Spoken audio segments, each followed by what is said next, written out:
quality over quantity. So thanks very much for coming. My name is Bartek. I'll be taking questions from you today, this afternoon. I'm in charge of research for a think tank, but who you're here to listen to is James.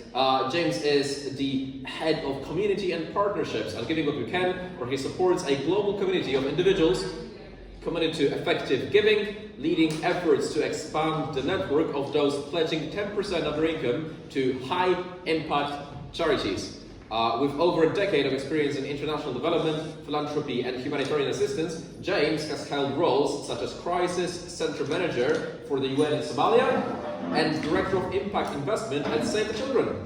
He has also worked extensively on corporate partnerships across East Africa, securing funding to support vulnerable children, and he holds a BA in PPE from Oxford, which is also my own one. And his work is driven by a commitment to sustainable, impactful change. And he'll be talking to you about, well, you can see what it says, about the top 3 concerns he overcame before signing the 10% pledge, which, given that you're at this conference, you probably are aware of what it is. Okay, without further ado, James. Thanks so much. Thanks everyone. Thanks so much for coming as well. I just want to begin the event by saying thank you to everyone at CFI for running the event and also for inviting me to be here today, and thank you especially to you for coming to the session. I hope it's an interesting one. I'm just conscious that I'm viewing myself basically as a bit of a warm-up act for Rory Stewart and the Archbishop of Canterbury. But in that vein, I was wondering who could be my warm-up act, and I stumbled on having looked through a bit of the CFI past presentations. I thought, why not have the 18th century founder of Methodism, John Wesley, do my introduction for me. So, here he is. Now I'm the embodiment of John Wesley, just so you're aware. And I want to encourage you to reflect on Matthew 19, 16 to 22. And in the passage, a wealthy young man asks Jesus what he must do to inherit eternal life. And after telling him to keep the commandments, which the young man says he's done, Jesus then responds, if you want to be perfect, go sell your possessions and give to the poor, and you will have treasure in heaven. Then come and follow me. Wesley implored his listeners and other followers of Methodism to put their faith into practice, and to put this teaching from Jesus into practice, with 3 very practical sort of proto-Victorian steps. They are gain all you can, save all you can, and give all you can. Now, I know you're all thinking, that last one sounds vaguely familiar and similar to the organisation that this guy is speaking from, and you're absolutely right. Thank you very much, John Wesley, for the introduction. So, yes, this is what Giving What We Can is all about. It's about this idea of effective giving and really giving what you can. We pitch that at around 10%. And that's the idea that we promote through Giving What We Can's work, this idea of a 10% pledge to the organisations which you believe are having the most impact in the world and can do the most good in the world.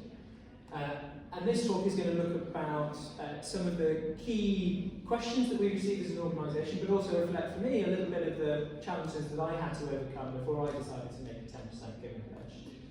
And they are, 1, my fears that I couldn't afford to act on this moral impulse that I had from my upbringing, but also that I felt internally.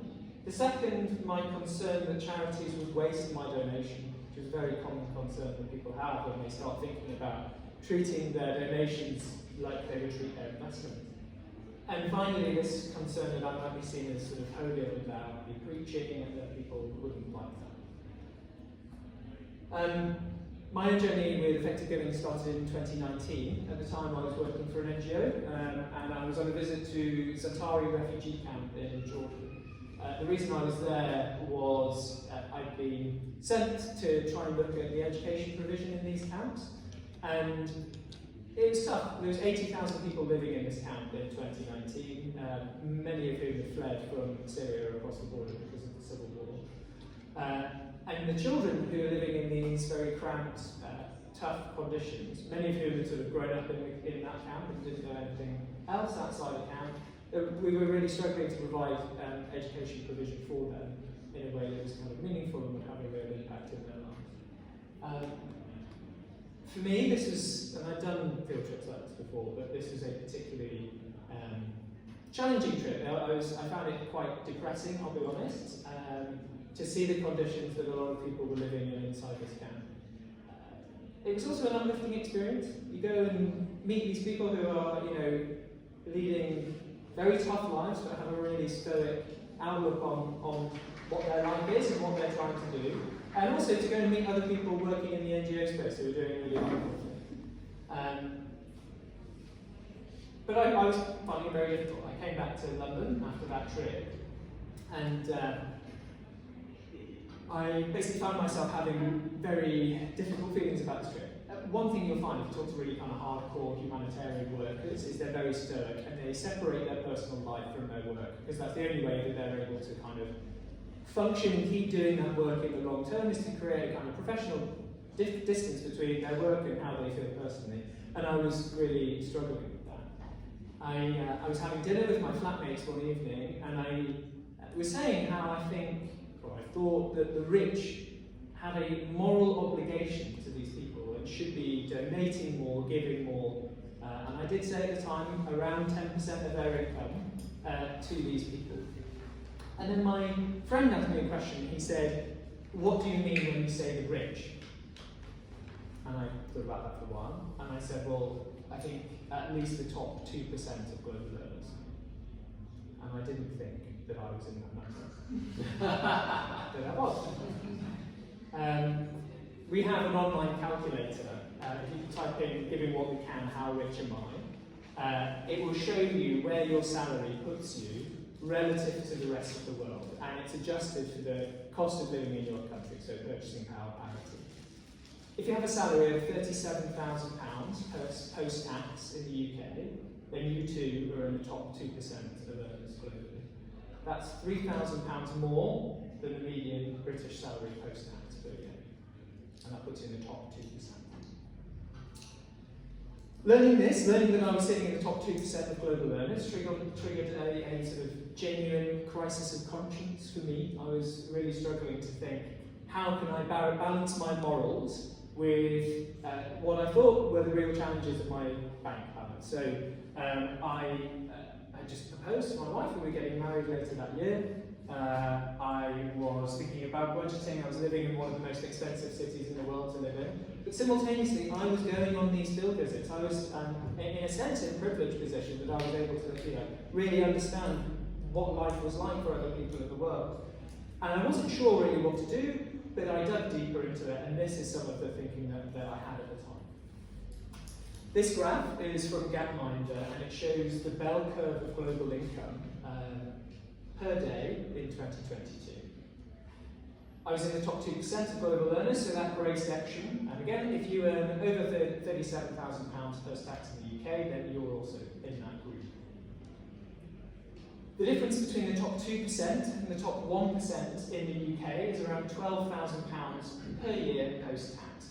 Now, I would argue that for many people, if you were born in the West, or you have a degree, or you have a supportive network around you, and you choose a fairly lucrative career, I think you can make that kind of leap from the top 2% of global earners to the top 1% of earners, and I think that you can do that largely by hard work. In other words, I think it's possible to move from the top 2% to the top 1% of global earners, largely due to merit. The question I then asked myself is, was the gap between the richest and the poorest down to merit?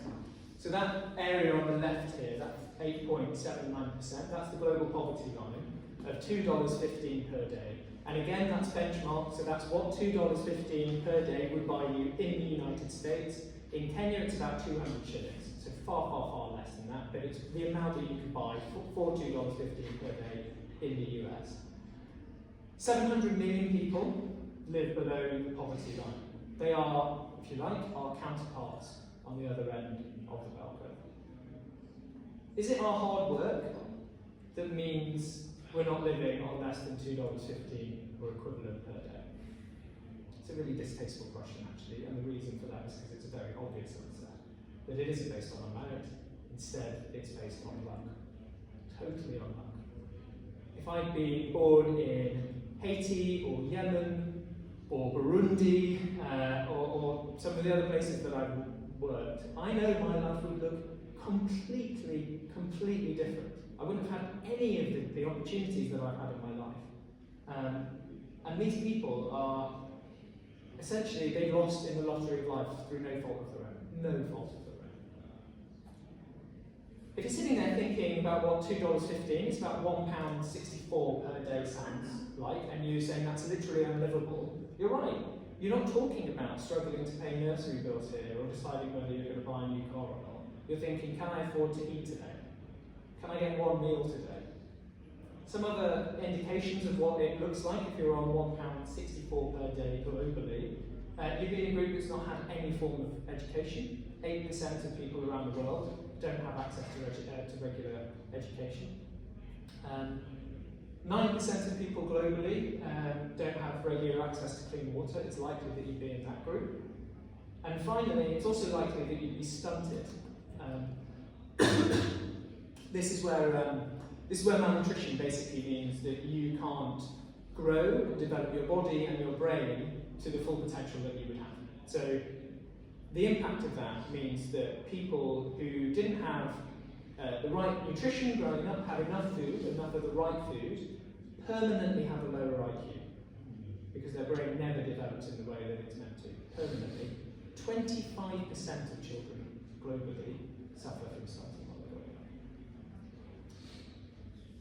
This is not fair. It's not the kind of world I want to live in, and I believe it's not the kind of world you want to live in either. Because of that, I decided to take something called a trial pledge. So I actually ended up giving 5% of my income away for 6 months. I knew that I could stop if it felt like it was too much, if the cost of living in the UK felt like that wasn't going to be workable for me. But actually I was surprised how my experience of giving 5% away really didn't change my life in any meaningful way at all. And at the end of my 6 months trial pledge, I decided to make a bigger decision in April 2020, and it's then that I signed a 10% giving pledge. I've given away 10% of my income post-tax since then for the last 4 years, and I've made a commitment to continue doing that for the rest of my working life. This pledge, this kind of commitment I've made, has become one of, if not the thing that I'm most proud of in my life. I get far more joy from the this portion of my budget, my 100% of my monthly income. The 10% I donate is the bit that makes me the happiest, by a country mile. And it really, again, hasn't meaningfully changed my life. I maybe don't get an Uber as much as I used to. But really, if you're earning on the amount that I'm guessing most of us are in this room, or have the potential to do in this room, you can afford this. And you will make, as I'm about to show you, a tremendous, amazing impact on other people if you donate in the most effective ways. I'm going to pause for a moment. This is the Giving What We Can, How Rich Am I calculator. I'm going to just invite you, I'll give you a minute or so, scan this QR code and you can find out how rich you are on a global scale. If you're a student, not sure, think about what kind of career field you're going into, what your income might look like in 5 to 10 years' time.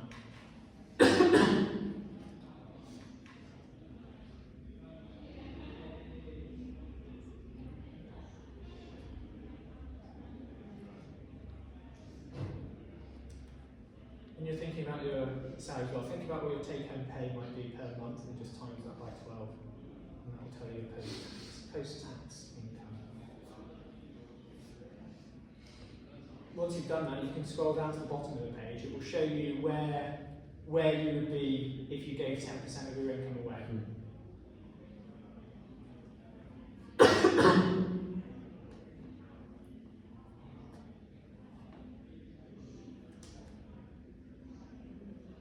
Okay, I'm going to pause there.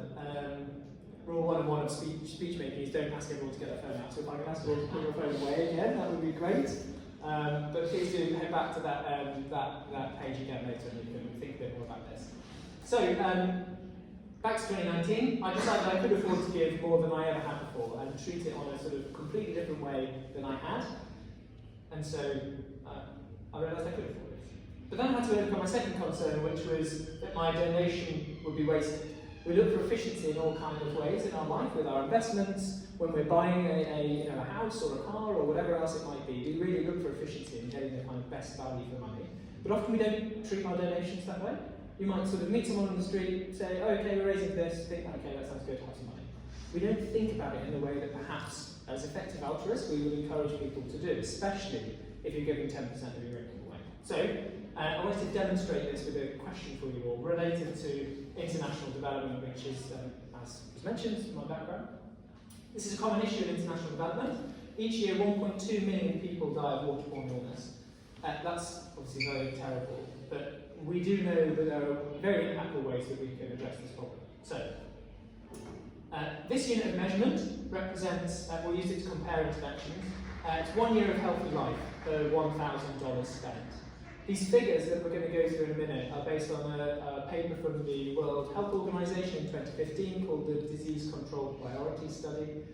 They are retrospective, so we can't infer that the same interventions will have the same impact looking forward. And also we're looking at cause areas rather than specific charities. So one, in rural areas that already have some water treatment infrastructure, we extend it to more households with pipes and sewers. Two, we provide household chlorination packages so that dirty water can be cleaned in batches. Or three, we take standard oral rehydration therapy and add zinc to it so that when someone is sick or dehydrated from waterborne illnesses, they can get additional vitamins. So can I just see a show of hands? Which one should we invest, let's say our 10%?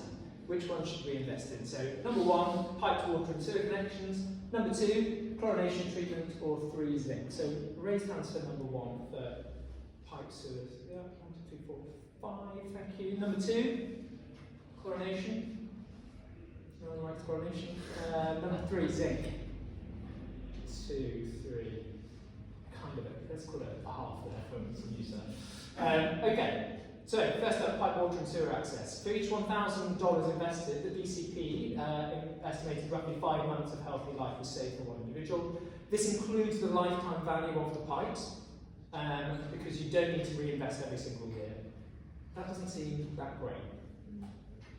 Next up, we've got household chlorination. This got an average 5.3 years of healthy life per $1,000 spent at the time of the study. There's many reasons why this is more cost-effective, more impactful, and it's basically because it's very, very cheap compared to digging and installing pipes. Even though the lifetime value of that pipe, you think it might be higher, it's actually not. It's a very expensive intervention. And then third, you've got adding zinc to standard oral rehydration therapy. This saved just over 33 years of life for that $1,000 investment, because zinc is even cheaper than chlorination, and also it targets people who are already very sick. So we know that this is basically a life-saving intervention when it's done properly. Most people are also children under the age of 5, so that they have more lives to live when they receive this treatment. Sorry, more years to live in their life. The question is, what if we expand our thinking beyond waterborne diseases and thought about trying to save human beings' life? Then we can open up an even wider range of cause areas. This is artesunate. It's a low-cost medicine for treating severe malaria. It was the most cost-effective intervention listed on the DCP3 study in 2015. It saved around 200 years of human life for a $1,000 investment. If your main focus is on trying to save lives, and you're happy to shift away from waterborne diseases, you can have a much more significant impact. In other words, there are efficiency differences between interventions, but also between cause areas. Because of that, Giving What We Can looks for 3 key things when we're deciding where to invest and how you can have the biggest impact. Number 1 is we look for big problems. So if the scale of the problem is big, it affects lots of people and it affects them in a very big way. We're not talking about the common cold, we're talking about something life-threatening, and not that it just affects a few people in the global north, it affects lots and lots of people. Malaria ticks this box. Cancer might not. We're also looking for a tractable problem. So a problem where we know that there are solutions, proven solutions to make an impact. They show clear ways of making progress, and we'd rather work on a problem where we know we can get something done. There are arguments around policy, and that policy is a very impactful thing to do. If you're able to get a policy decision through, that can have huge impact, but it's not tractable in the way that some of the issues that we promote are. So it depends what your risk tolerance is, but we look for tractable problems.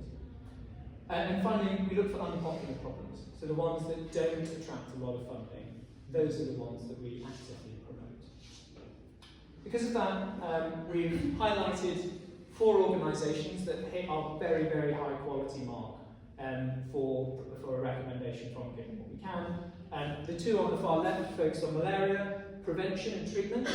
This one incentivises and helps people to take their children to get a vaccine. Very, very cost effective. People want to get their children vaccinated, but often the one thing stopping them is they can't afford the price of a boda, so like a motorbike taxi to the clinic. And finally, Helen Keller International does vitamin A supplementation, which is a very effective way to prevent human lives from diabetes. We know that these are impactful. We do rigorous assessments. We work with the likes of GiveWell, Founders Pledge and others to make sure that these organisations hit a quality mark whereby we are happy recommending them to you. And so 2019, I was right. If I chose the wrong charity, my donations could have been wasted. But now I have this information, I knew where to search, I knew that actually by picking the right organisation, I could be doing a hell of a lot of good. Just by donating 10% of your income, you can have a massive, massive impact. But think if you then times that by 200, by picking an organisation that's really effective. That's why we promote effective and significant giving. But the third thing we do is try and promote a cultural norm. I'm going to quickly. Have I got time? You don't. I don't. Then I'll pause. I'll stop here. But basically, we're saying if this is something you're interested in doing, then please talk about it because you can have a very big impact. And it goes to that final point. We're trying to create a cultural norm around giving. So if this is for you, then we would really love it if you were able to talk about it, promote it, and potentially, sign a pledge and tell other people about it, because that's how we can create a really kind of scalable movement. I'll stop there. Thank you so much, and sorry for running over.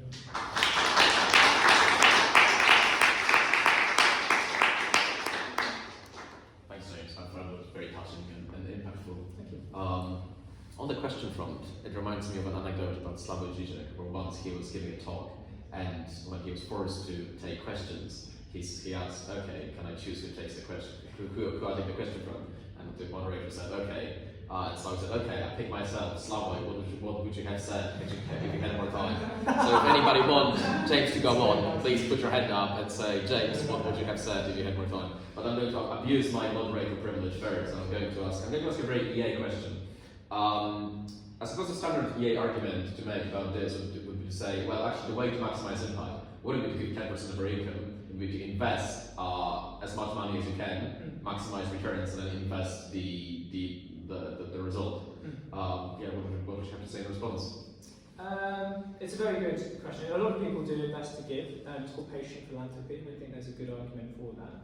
However, there's certain conditions you've got to think about. So, one, how certain are you that your investment will accrue the kind of interest that you want?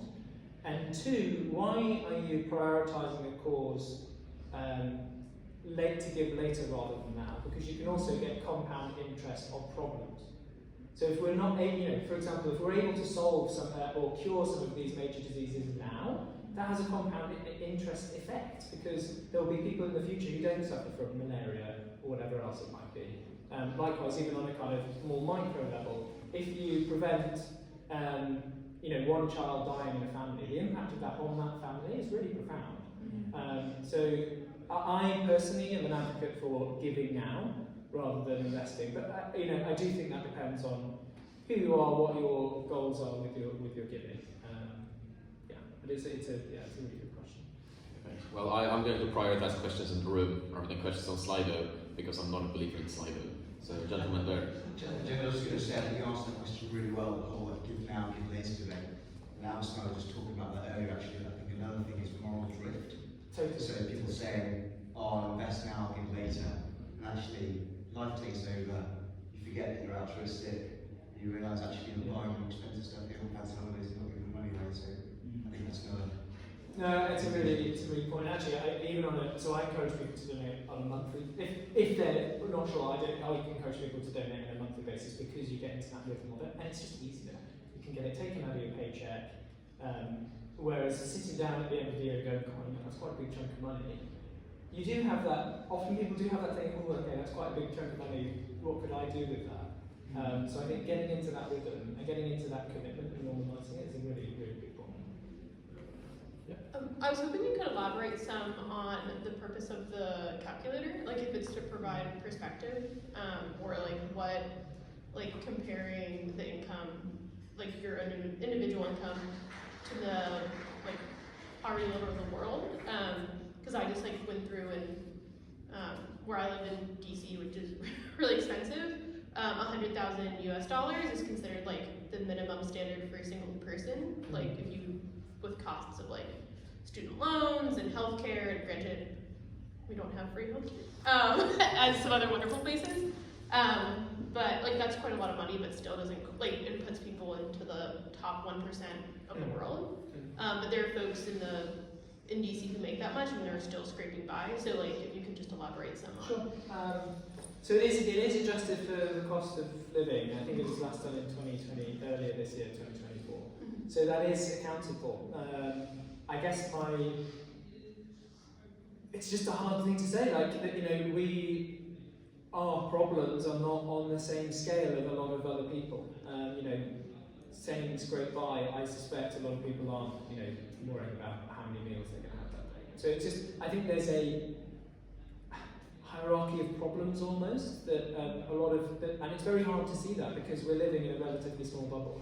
I certainly, at least before really getting into this, wasn't comparing myself to a Burundian refugee, right? I was comparing myself to my other friends who, were working in finance in the City of London. That makes me feel very poor, but I'm not. I'm objectively not. When you compare yourself globally, we are very rich. So I think I don't have a good answer to that question. It's just a hard truth to it that we're relatively wealthy, and that whilst we may have debt and whatever else, we are still able to afford and do more than a lot of other people. Yeah, in the front here. I just have a question. Why 10% and why should it increase by your income? So like if you're in the top like 0.5 earners, why shouldn't you just give 20% instead of 10? It's like what makes you choose like 10% for everyone? It's no matter your... it's a great question. It's basically a marketing question. What am I going to do to go into a room and not people immediately go, "Oh, this guy's crazy"? Like, of course, I'm not going to get 50% of my income. I mean, it's progressive taxation, like. Yeah, well, no, so I agree with that. I mean, the phrasing of the actual pledge is at least 10% of my income. Okay. So we do encourage people. If I was talking to Elon Musk or whatever else, I certainly wouldn't be saying give 10% of your income. But so yeah, I agree basically. But there's something because we do want to create a cultural norm around this. There's also a lot of religious and cultural weight around this idea of 10% giving. Zakat, tithing, there's various sort of Hindu traditions around giving 10%. So we also think this is like a good area to pitch at in terms of the global north. Like, it's tough, but it's not unachievable to that point. So trying to find how that where the pitch is. Yep. Have you done any follow-ups to see if people actually stick by their pledge? They did, yeah, they did.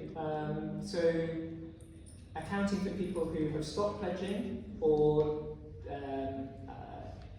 mainly that basically, we think the average value of a pledge over a lifetime is about $100,000.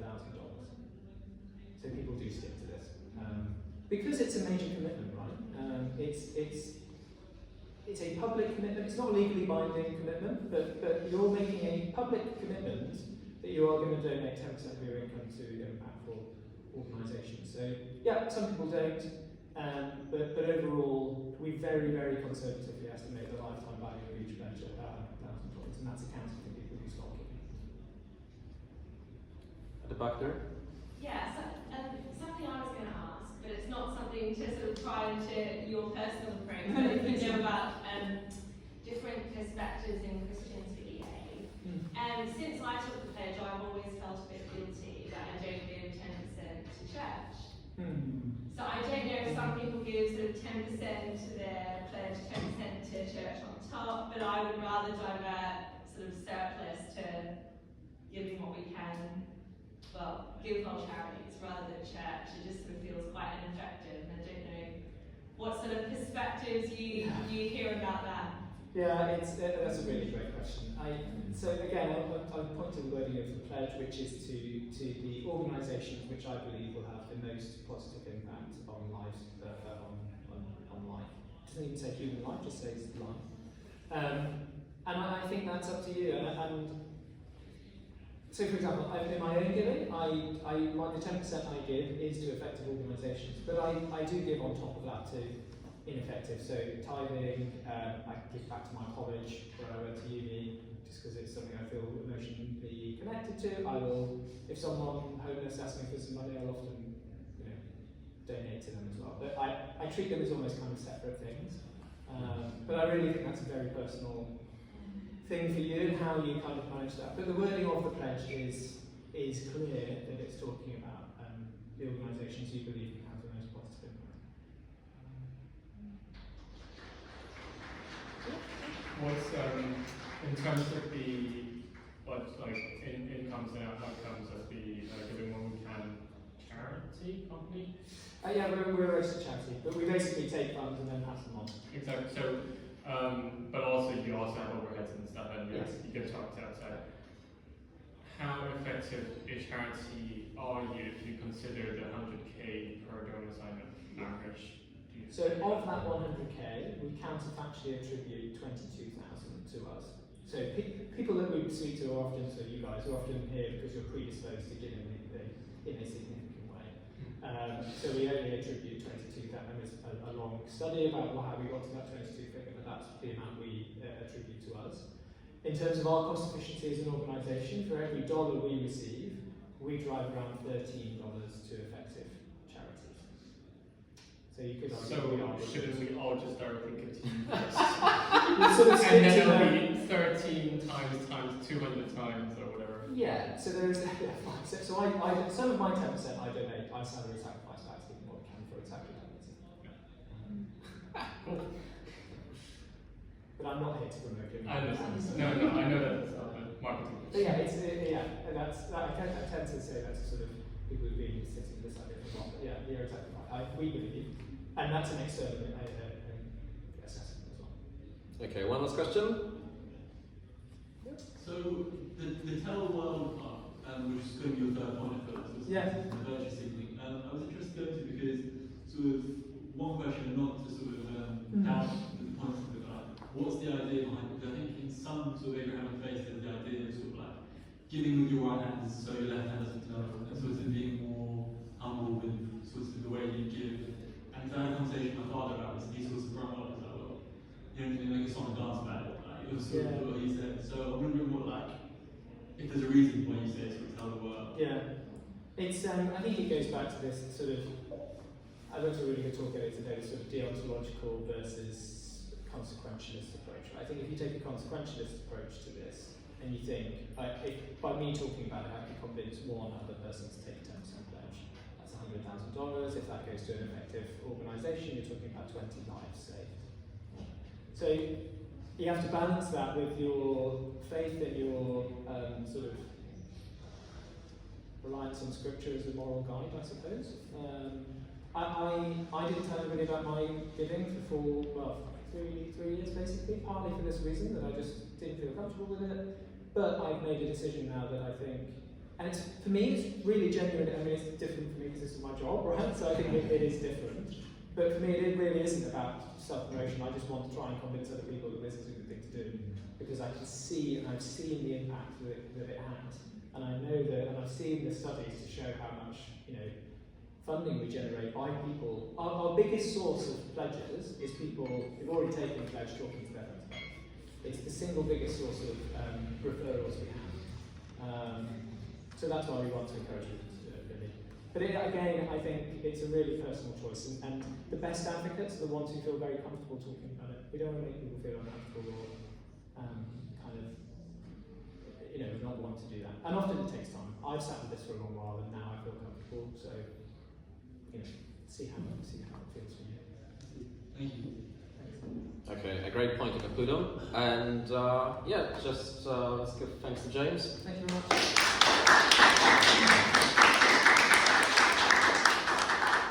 Thanks very much for coming. I'm sure you'll want to now wait to listen to Rory and the Archbishop speak, which will be taking place in 10 minutes.